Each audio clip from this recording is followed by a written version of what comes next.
Assalamualaikum warahmatullahi wabarakatuh. Video kali ini saya akan membahas mengenai pahamilah jiwamu agar kehidupanmu lebih baik lagi. Ini sebenarnya kan proses sebelum bertemu dengan guru sejati. Dan semua manusia, apalagi yang menjalankan spiritual, itu pasti menginginkan dengan bertemu dengan guru sejatinya, karena sebaik-baiknya guru adalah diri sendiri, yaitu guru sejati atau pancer. Manusia yang sudah bertemu dengan guru sejatinya, kehidupannya ini akan lebih baik lagi, baik dari perilaku, pokoknya hidupnya ini lebih baik, menjalani kehidupan ini lebih baik. Makanya banyak orang yang menginginkan untuk bisa bertemu dengan guru sejati, tetapi ya tidak bisa semua orang bertemu dengan guru sejatinya, hanya orang-orang tertentu. Tetapi bagi yang tidak bisa bertemu dengan guru sejatinya, pahamilah jiwa-jiwamu, maka kehidupanmu akan lebih baik. Karena manusia yang memahami jiwanya, kehidupannya akan bisa dikontrol dengan akal dan pikiran manusia. Tetapi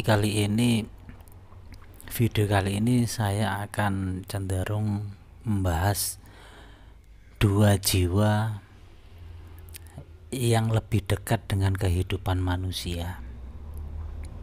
Sebenarnya sih semua berjalan. 9 jiwa manusia ini semuanya ya berjalan.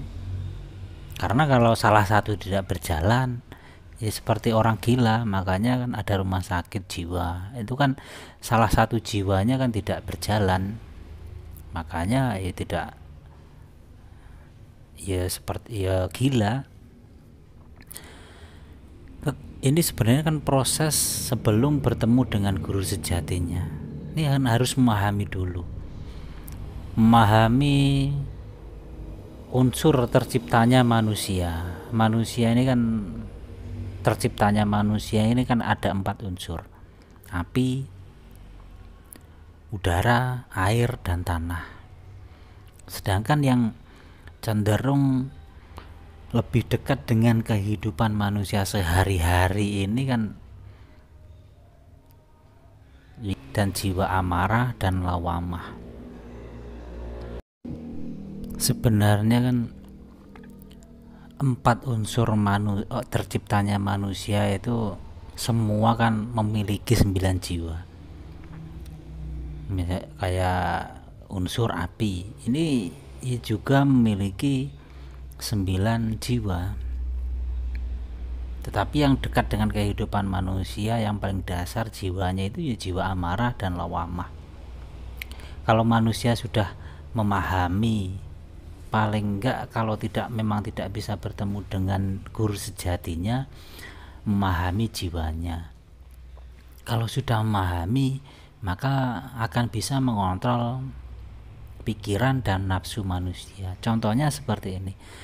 Manusia ini kan dalam kehidupan sehari-hari kan pasti ada rasa jengkel, marah, dan sebagainya. Itu kan kayak nafsu juga. Itu kan ada di 2 jiwa yang paling dasar tadi, jiwa amarah dan lawamah. Tetapi marah manusia ini kan enggak semua sama. Jadi enggak semua sama, ya berbeda-beda tergantung jiwa mana yang menonjol. Tetapi kalau manusia sudah paham, misalkan manusia marah, itu kenapa aku marah? Ini yang sudah paham, sudah memahami, oh jiwa manusia ini seperti ini. Misalkan itu tadi marah, Oh kalau aku marah ini berarti misalkan menggebu-gebu lah, marahnya itu sampai ke dalam hati kan. Kalau sudah paham berarti dia bisa mencerna, oh berarti ini yang aku marah ini, yang berjalan ini jiwa amarah ini tadi. Otomatis kalau manusia sudah paham akan bisa mengendalikan jiwanya tadi, menonjolkan salah satu yang baik.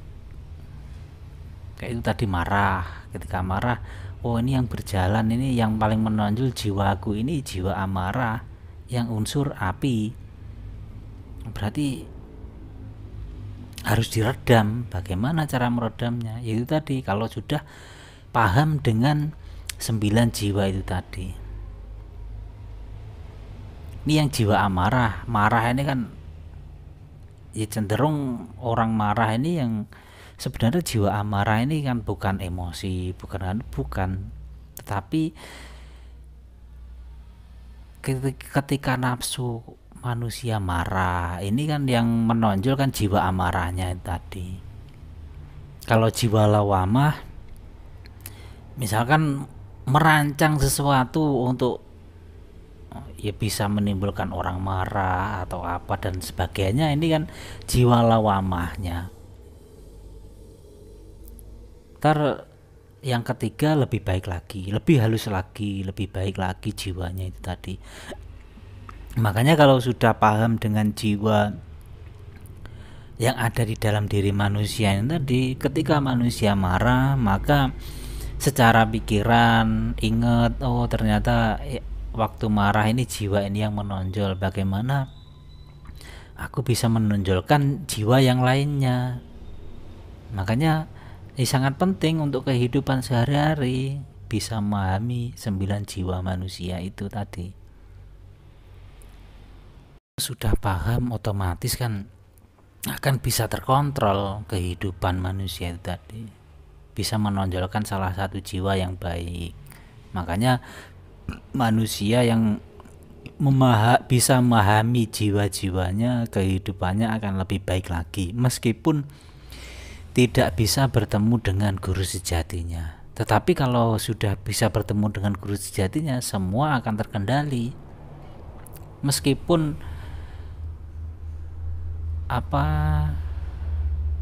memiliki nafsu dan pikiran terasa jengkel itu kan ada, tapi tanpa disadari jiwanya itu akan salah satu jiwanya yang baik ini akan berjalan. Makanya orang yang bisa sudah bertemu dengan guru sejatinya ini kan hanya orang-orang tertentu, kayak wali, kayak nabi, kan semua sudah bisa bertemu, itu kehidupannya akan terkontrol semua. Berbeda kalau orang yang tidak bisa bertemu atau tidak bisa memahami, misalkan kayak marah sampai berhari-hari itu tuh marah terus, jengkel. Tetapi kalau sudah bisa memahami, oh ini yang berjalan, berarti jiwa ini aku harus bisa mengendalikannya. Itu tadi kenapa penting memahami 9 jiwa manusia ini agar kehidupan manusia itu lebih baik.